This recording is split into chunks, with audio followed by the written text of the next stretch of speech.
성도 여러분 안녕하십니까? 이 새벽 시간에 하나님의 말씀을 함께 나누고 기도하기 위해 참여하신 모든 분들을 진심으로 환영합니다. 이 시간 하나님께서 이 말씀에 참여하는 모두에게 귀한 말씀의 은혜를 허락해 주시기를 간절히 소망합니다. 오늘은 그리스도의 법을 성취함이라는 주제로 말씀의 은혜를 나누고자 합니다. 먼저 하나님의 말씀 갈라디아서 6장 2절의 말씀을 보도록 하겠습니다. 너희가 짐을 서로 지라 그리하여 그리스도의 법을 성취하라. 바울은 그리스도의 법을 성취하는 방법에 대하여 이야기를 하였습니다. 그것은 바로 짐을 서로 지는 것인데요. 그리스도인들은 서로의 짐을 나누어 짐을 통하여서 그리스도의 법을 성취할 수 있습니다. 왜냐하면 그리스도의 법 그 자체가 사랑과 희생이기 때문입니다. 아무도 그 어떤 사람도 이러한 사랑과 희생이 없이는 그리스도의 법을 온전히 이룰 수가 없습니다. 세상의 모든 이치는 자기를 위해 사는 것에 맞춰져 있습니다. 자기를 위해 공부를 하고, 자기를 위해 대학에 가고, 또 자기를 위해 직장을 잡고, 자기를 위해 돈을 벌게 되는 것이 우리들의 인생이지요. 그리고 자기와 자기 가족이 잘 먹고 또 잘 살면 그것이 삶의 전부가 됩니다. 그러나 우리가 살아가는 우리 그리스도인들의 삶은 그렇지 않습니다. 아무리 훌륭한 그리스도인이라 할지라도 다른 사람이 지고 있는 짐을 모른 척 한다면 그는 하나님의 계명을 범하는 것이 됩니다. 사실 이러한 사람을 훌륭한 그리스도인이라고 말할 수는 없는 것이겠죠. 그러므로 우리의 신앙은 다른 사람들을 돌아보는 신앙이 되어야 하는 것입니다. 다른 사람이 메고 있는 그 짐을 줄여주고 가볍게 해주는 일이 우리가 해야 할 의무입니다. 부조와 선지자는 이렇게 말합니다. 세상의 구주께서는 소돔과 고모라를 멸망시킨 죄보다 더 큰 죄가 있다고 선언하신다. 죄인들을 회개하도록 부르시는 복음의 초청을 듣고도 이것에 주의를 기울이지 않는 자들은 시딤 골짜기의 주민보다 하나님 앞에 죄가 더 크다. 또한 그보다 더 큰 죄는 하나님을 알고 그 계명을 지키노라 공언하면서도 그들의 품성과 일상생애에서 그리스도를 부인하는 자들의 죄이다. 소돔과 고모라는 멸망받은 도시입니다. 그 도시가 얼마나 타락했냐면요. 완전한 동성연애와 방종으로 기울여져 있었습니다. 그런데 여기 말씀에 보면 그보다 더 큰 죄가 있었는데 바로 죄인을 부르시는 하나님의 음성에 반응하지 않는 것입니다. 이것이 더 큰 죄입니다. 그런데 또 이것보다도 더 큰 죄가 있는데요. 그것은 바로 하나님을 알고 그 계명을 지키노라 공언하면서도 그들의 품성과 일상생애에서 그리스도를 부인하는 자들의 죄입니다.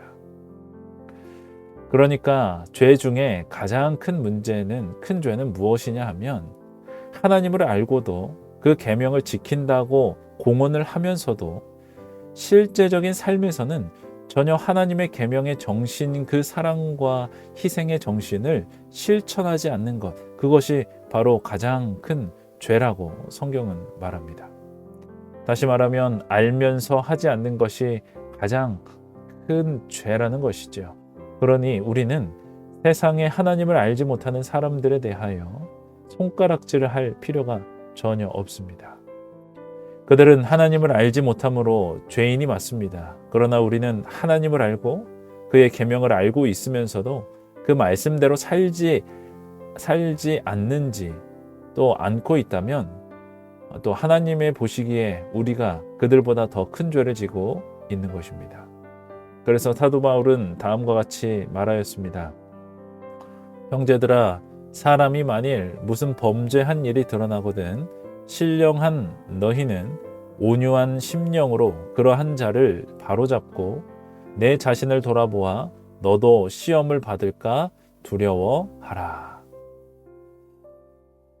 우리는 성도로서 다른 사람의 드러난 죄에 대하여 책망할 필요가 있습니다. 그리고 그런 사람들을 바로 잡아주어서 그들을 올바른 길로 인도할 책임이 있습니다. 그러나 그러한 동시에 우리는 반드시 우리 자신을 살피는 일을 멈춰서는 안 되는 것입니다. 우리는 모두 연약한 인간이기 때문에 실수할 수 있는 가능성이 너무도 많습니다.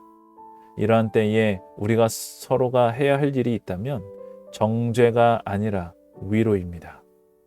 시대소망 353쪽에 보면 예수님께서는 인간의 약점을 비난하지 않으셨다라고 기록하고 있습니다.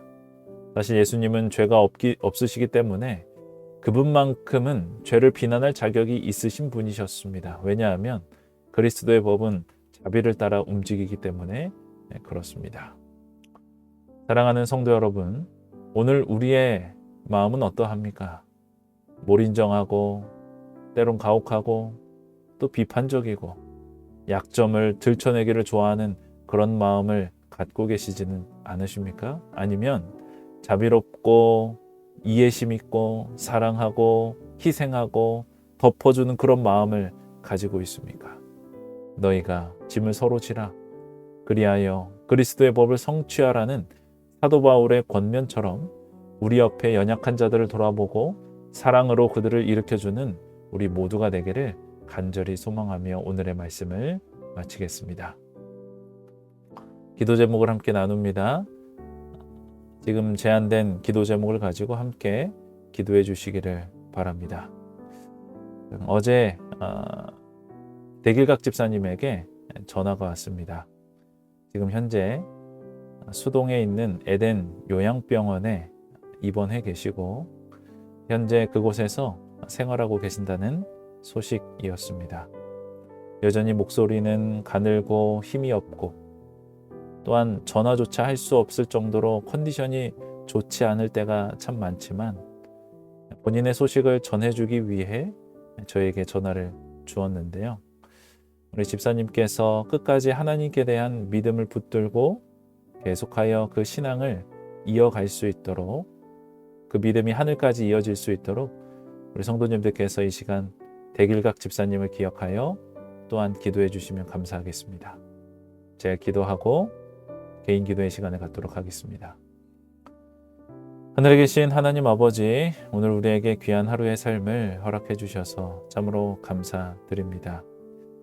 우리가 하나님의 계명을 입술로만 지키는 것이 아니라 삶으로 실천하여 그리스도의 법을 우리의 삶에서 성취할 수 있는 그러한 삶으로 우리 모두가 살아가도록 축복하여 주시옵소서. 예수님의 이름으로 기도드립니다. 아멘. 오늘도 하나님께 기도하고 또 하나님과 함께 동행하는 거룩하고 행복한 생애가 되시기를 바랍니다. 기도하겠습니다.